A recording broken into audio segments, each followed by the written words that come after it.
Ici, la voix de l'Amérique.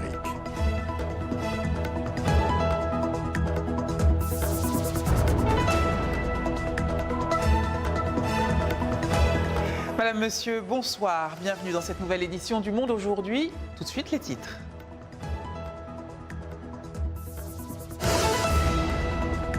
Au Burundi, adoption sans surprise de la nouvelle constitution. Elle pourrait permettre au président Nkurunziza de rester au pouvoir jusqu'en 2034. République démocratique du Congo, l'attaque d'un village près de Beni dans l'est du pays par des rebelles ADF a fait 10 morts, un bilan provisoire. Toujours en République démocratique du Congo, lancement aujourd'hui dans la province de l'Équateur d'une campagne de vaccination contre le virus à fièvre hémorragique Ebola.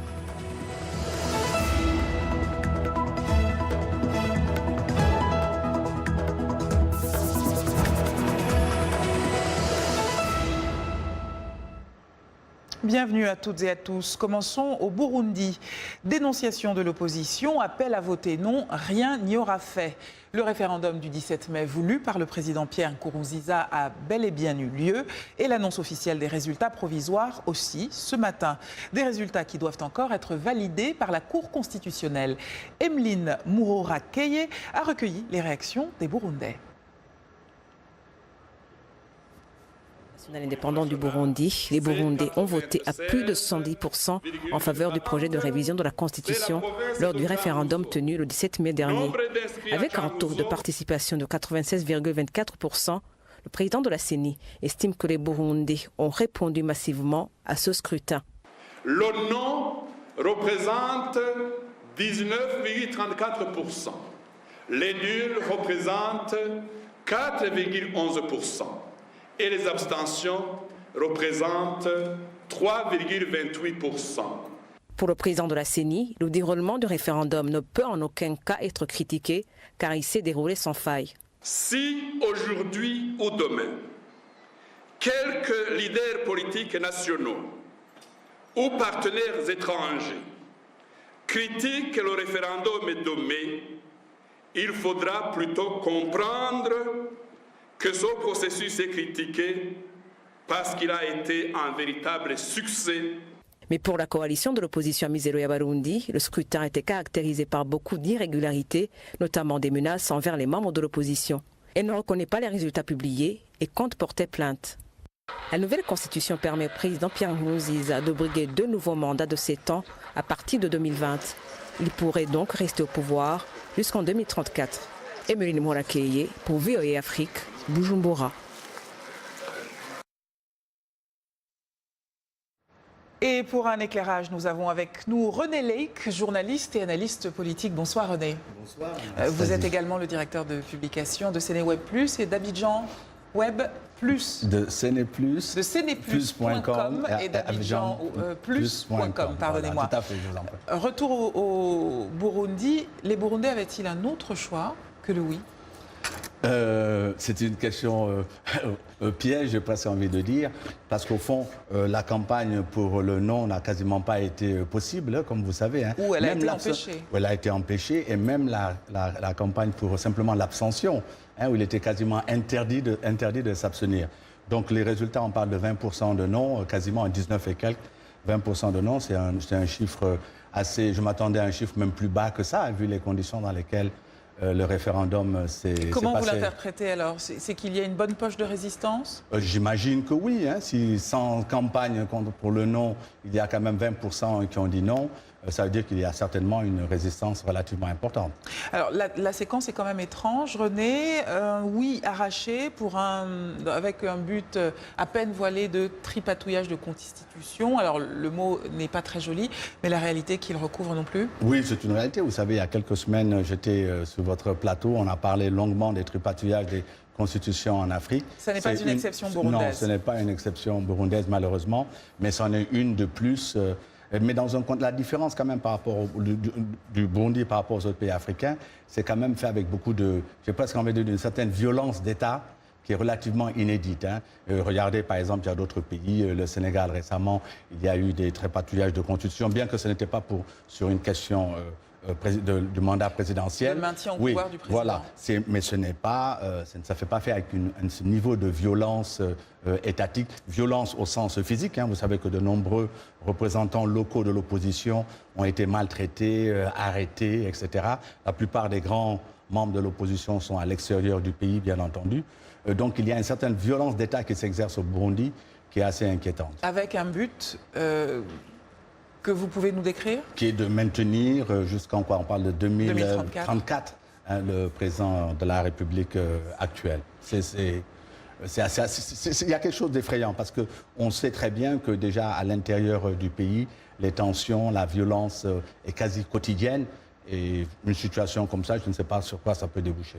Terreur, maintien au pouvoir de l'actuel président. Quel recours pour l'opposition, René? Écoutez, j'ai presque envie de dire que c'est une question philosophique que vous me posez, pas seulement pour le Burundi, mais pour le reste de l'Afrique. Quels sont les recours que l'opposition en Afrique peut avoir? En fait, en général, il y en a deux. C'est juridique d'un côté et de l'autre, c'est politique.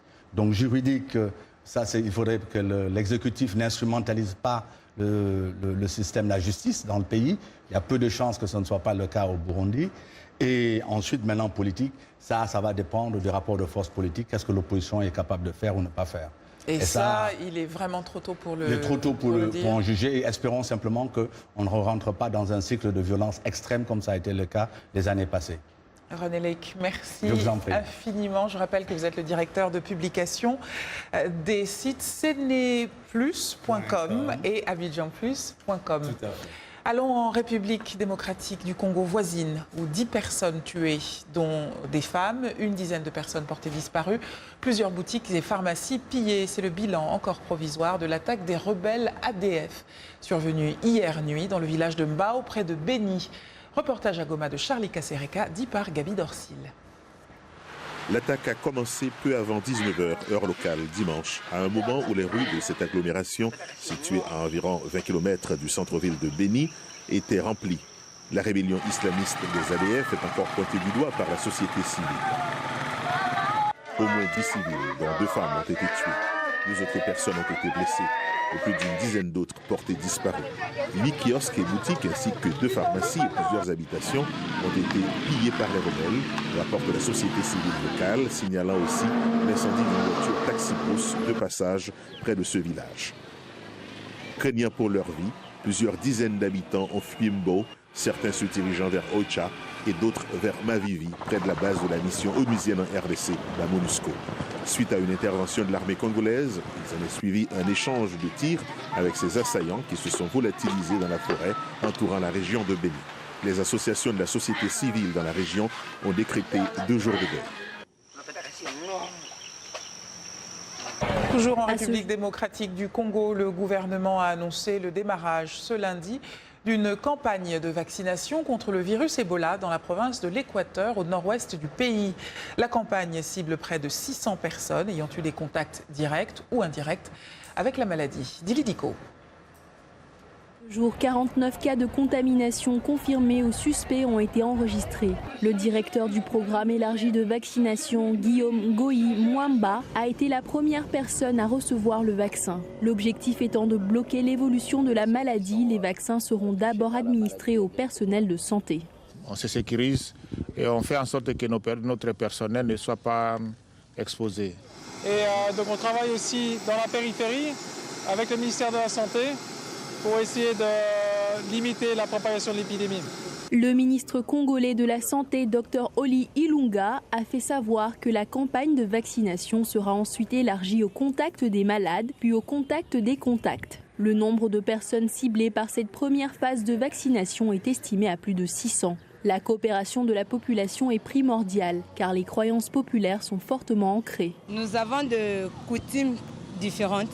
Et maintenant, on ne sait pas si réellement ce sont des sœurs qui viennent de villages. Mais le médecin vu que c'est Ebola. Mais là, on ne sait pas si c'était les sœurs ou des coutumes ou quoi. Et ils disent que c'est la sorcellerie, ils ont mangé la viande qu'on a volée.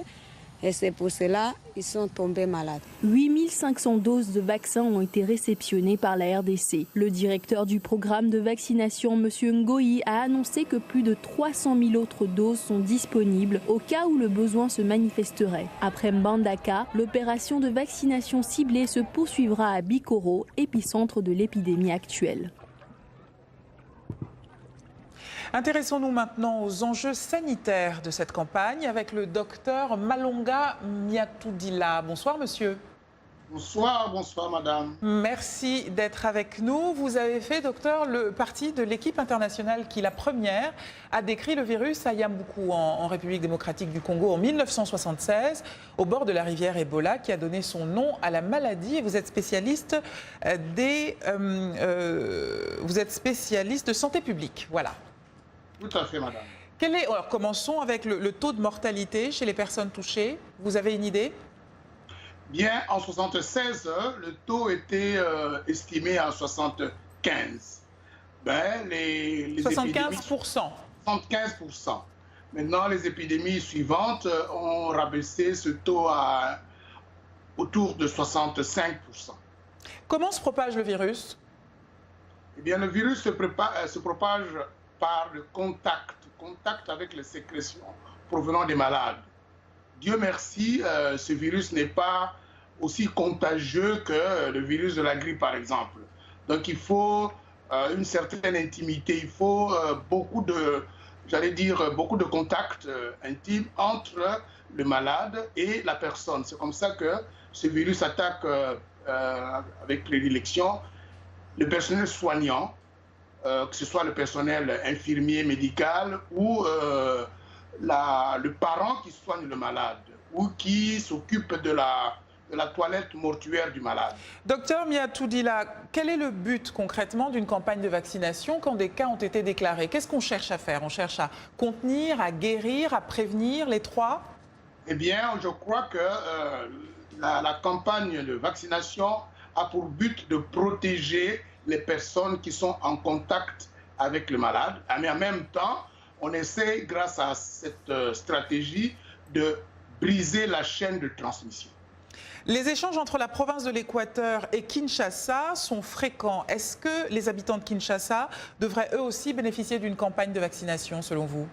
On parle de vacciner les contacts, pas vacciner la population de Kinshasa. Je crois que ce sera d'abord c'est inutile et puis ce sera difficilement faisable.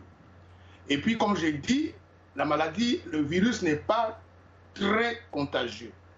Donc, ce serait vraiment, à mon avis, une perte de temps, d'énergie et d'argent, on l'a bien compris. De vacciner 10 millions d'habitants. Ça risque d'être compliqué. Merci, docteur Miatoudila. Je rappelle que vous avez fait partie de l'équipe qui a la première décrite le virus Ebola. Merci donc pour vos éclairages. Autre chose, un rapport de l'ONG Human Rights Watch intitulé « Le jour, nous avons peur de l'armée et la nuit des djihadistes » dénonce des exactions commises par des membres des forces de sécurité de l'État au Burkina Faso. Le gouvernement burkinabé assure de son côté s'engager à diligenter des enquêtes sur tous les cas cités dont il n'avait pas connaissance. On a documenté 14 exécutions sommaires présumables commises par les forces de l'ordre. Cette exaction était commise dans plusieurs contextes. D'abord, certains dans la grande opération militaire et parfois, ça semblerait que c'était les exécutions ciblées des gens subconnus d'être avec ou de soutiennent le groupe islamiste. Le plus grave cas qu'on a documenté s'est passé fin décembre, dans lequel à peu près 27 personnes étaient arrêtées dans un village qui s'appelle Damba et après parmi les 27, 8 de les personnes-là étaient séparées de l'autre groupe et abattues. Abattues par qui? Apparemment par l'armée. Vous avez découvert des fosses communes? C'était pas qu'on a découvert, mais les témoins m'ont donné les informations par rapport à la fosse commune. La plupart des gens qui étaient trouvés morts, qui on a documenté, étaient la dernière fois avec la force de l'ordre. Moi, j'ai documenté 19 exécutions sommaires commises par le groupe djihadiste. Les gens ont pris sandwich entre les deux côtés. Voilà, c'était les propos de Corinne Doufka, la porte-parole de Human Rights Watch. Merci de regarder Le Monde aujourd'hui. Nous sommes en direct de Washington sur VOA Afrique. Washington Forum, votre décryptage hebdomadaire de l'actualité africaine, américaine et internationale sur VOA Afrique. 30 minutes d'échange et d'analyse sur d'importants événements, économie, politique, sport, culture. Nos invités répondent aux questions. Washington Forum s'est allé au-delà de la nouvelle, une perspective sur des questions importantes à partir de la capitale américaine. De Dakar à Kinshasa, en passant par Le Caire, New York, Paris et Londres. Nous sommes en direct chaque jeudi à 19h temps universel. Washington Forum sur VOA Afrique et nos chaînes partenaires.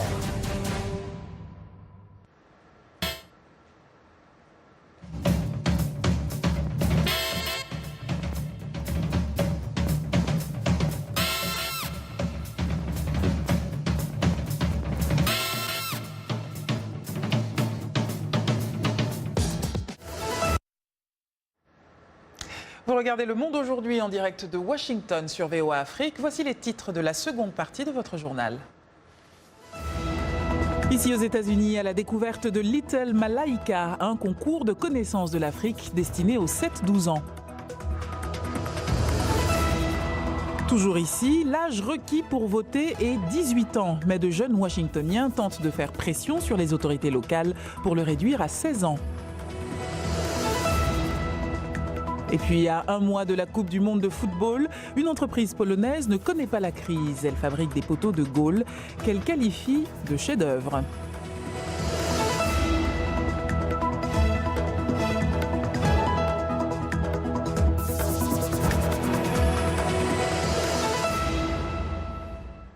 Et avant les chefs-d'œuvre du foot, place à notre invité de la diaspora. Bonsoir, Linor Moudou. Bonsoir, Anna. Je suis ravie de vous avoir sur le plateau. Merci d'avoir accepté notre invitation. Vous êtes la troisième femme invitée de cette rubrique. Super. On avance. Quel honneur. Pas à pas.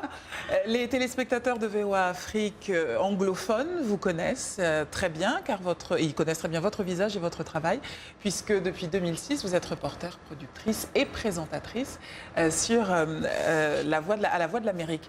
Mais c'est votre autre casquette qui vous amène aujourd'hui, Linor, la casquette, je dirais, philanthrope. J'aimerais que vous nous parliez de Little Malaika, qui est un concours que vous avez lancé et dont la 4e édition va se dérouler ce samedi. Alors, Little Malaika est quelque chose qui me tient beaucoup à cœur parce que c'est avec les enfants de 7 à 12 ans, ce que nous faisons, c'est que nous créons une plateforme pour enseigner le leadership aux enfants, favoriser les échanges culturels et aussi encourager une prise de conscience et lever de fonds pour soutenir les enfants qui ont l'autisme en Afrique. Donc il y a 3 volets essentiels à cette initiative. Pourquoi vous avez créé ce concours, Léna ? En fait, déjà, je suis partie du constat qu'aujourd'hui, quand on parle de leadership, avant, le leadership était un atout. Aujourd'hui, ça devient de plus en plus la norme. Et on encourage les jeunes à parler de leadership, à être leader. Et alors moi, je me suis dit, les jeunes, c'est bien, mais pourquoi ne pas commencer au plus bas âge, à 7 ans? Parce que le leadership se présente sous différentes façons. Ce n'est pas seulement être président de la République, mais on peut aussi être leader, par exemple, quand vous voyez un enfant qui défend son ami parce qu'il y a quelqu'un d'autre qui essaie de mal le traiter. C'est une position de leadership, de chercher à défendre cet enfant. C'est être un agent du changement. Effectivement, changement positif. Voilà, à tout âge. Et nous encourageons les petits garçons comme les petites filles à vraiment se connaître, à prendre des décisions, gérer quelques crises, faire des choix. Vraiment, c'est toute une combinaison de différents skills qu'on leur apprend. Et j'imagine qu'en 4 ans, vous avez dû vous retrouver face à la créativité des enfants et vous êtes tombé sur des choses à la fois amusantes et drôles. Vous avez un souvenir à partager avec nous? Extraordinaire. Nous avons cet enfant qui s'était tellement bien préparé et il était prêt pour le concours, mais le jour du concours, il a tout oublié. Oh. Mais ce qui s'est passé, c'est qu'à la dernière minute, il dit « Je suis un leader, même si j'ai oublié mon texte, je vous dis ce que je vaux » et il a commencé à parler de lui. Voilà, et c'était formidable. Et là, ceux qui nous regardent comprennent pourquoi vous êtes là sur le plateau. Merci beaucoup, Linor, et bravo et bonne chance aux aspirants princes et princesses. On reste aux États-Unis. L'âge requis pour voter ici est 18 ans.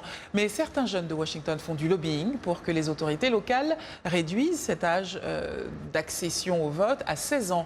Quelques membres du conseil municipal ont d'ailleurs déjà accepté de soutenir un projet de loi sur le sujet.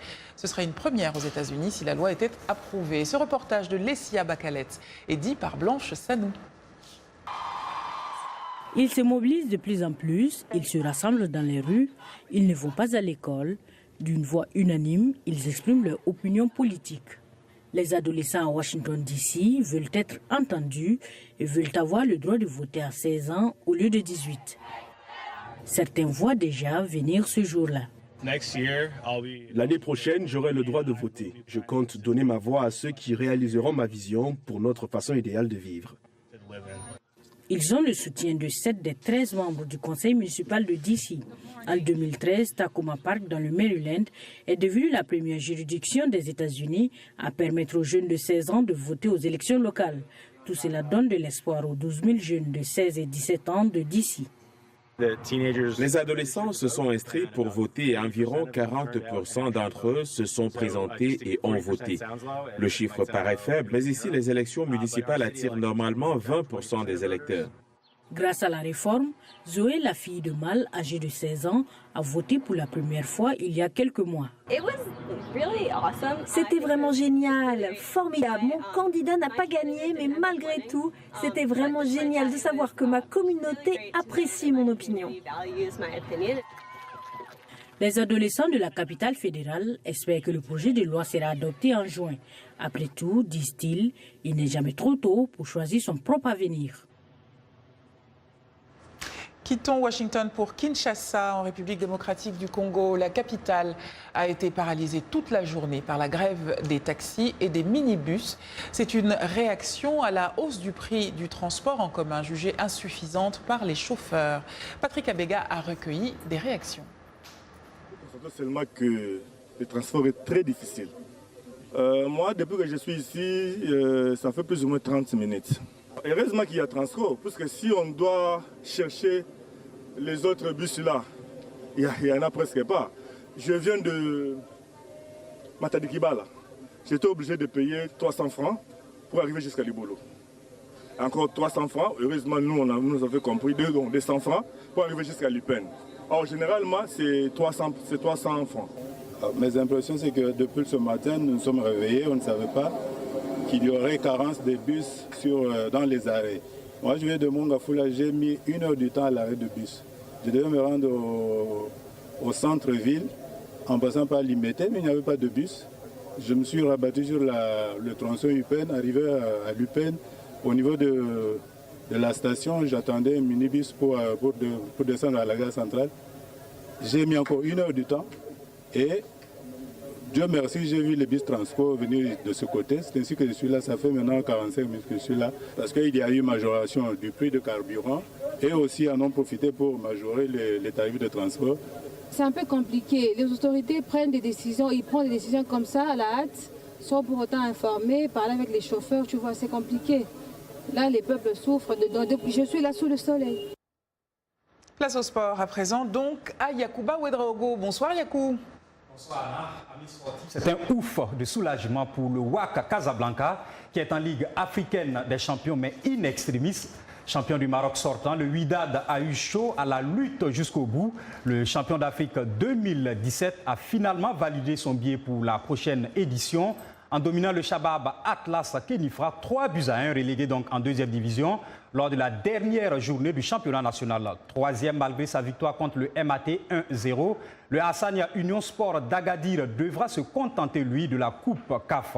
Pour rappel, l'Etihad Tanger était déjà assuré du titre de champion depuis une semaine. Au plan continental, nous parlons des affiches du dernier tour des éliminatoires de la CAN des moins de 20 ans. Le 2e tour retour a rendu son verdict le week-end écoulé. On connaît désormais donc les affiches du 3e et dernier tour de qualification. 14 sélections vont se disputer 7 places pour rejoindre le pays hôte, le Niger. Tenante du titre, la Zambie s'avance en favori contre le Burundi, tandis que le vice-champion d'Afrique, le Sénégal devra écarter le Congo. Mauritanie, Nigeria, Burkina Faso, Gabon ou encore Cameroun-Mali vaudront bien le détour. Les matchs allés se jouent du 13 au 15 juillet et les matchs retour une semaine après.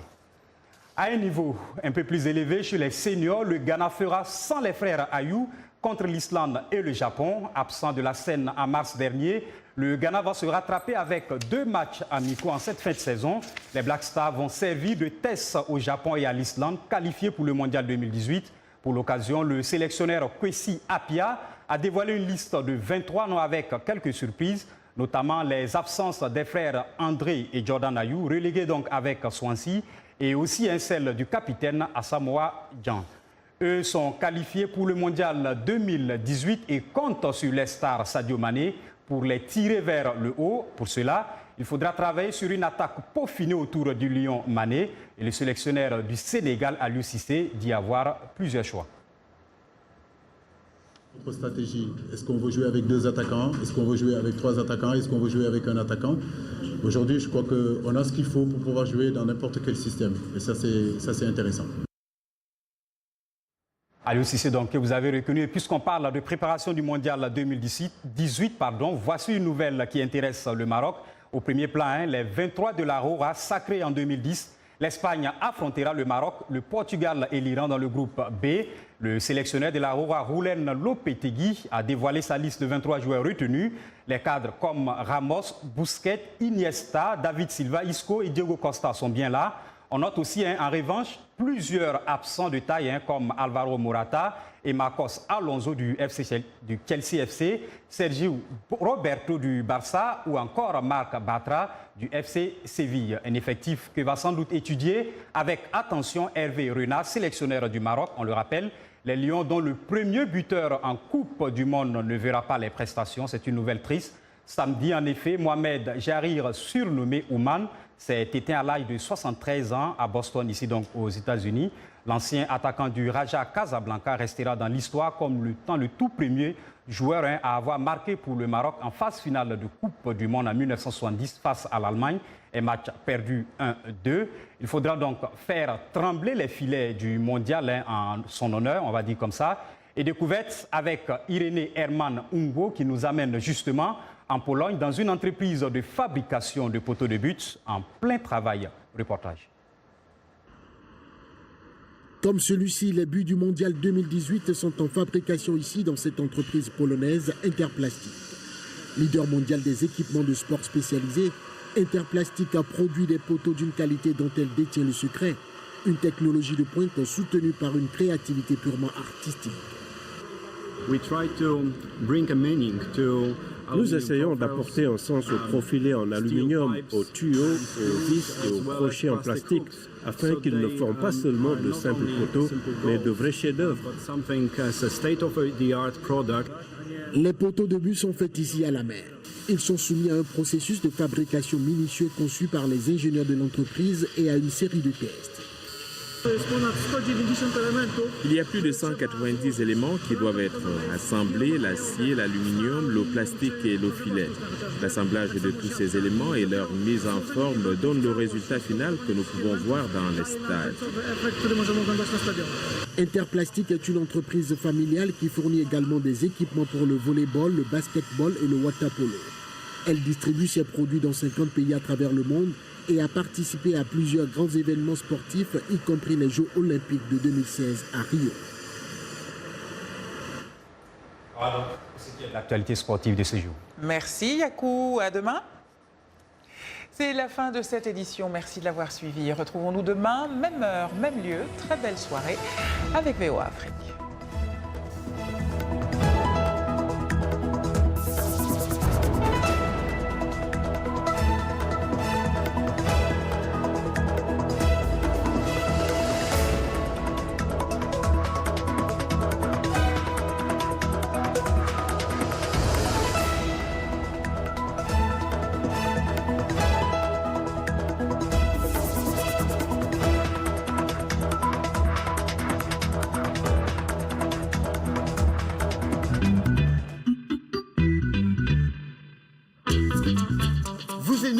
votre émission hebdomadaire de VOA Afrique. Une connexion Afrique-Amérique inédite où les Africains et les Américains se racontent. Ces rencontres loin des clichés. Un choc des cultures, bienvenue. Dans Vous et Nous. Suivez des interviews, des reportages originaux. Nos rubriques web, nouvelles technologies. Mode, amour, emploi vous tiennent informés à l'ère du temps. Vous et Nous. C'est moi. C'est toi. C'est vous et nous. Les passagers de RM Show sont priés de monter à bord. Salut les amis, Roger Montou ici de RM Show sur VOA Afrique. Vous me suivez chaque jour à 20h, temps universel sur VOA Afrique pour nos sujets socioculturels que nous vous proposons, que vous nous proposez. Laissez vos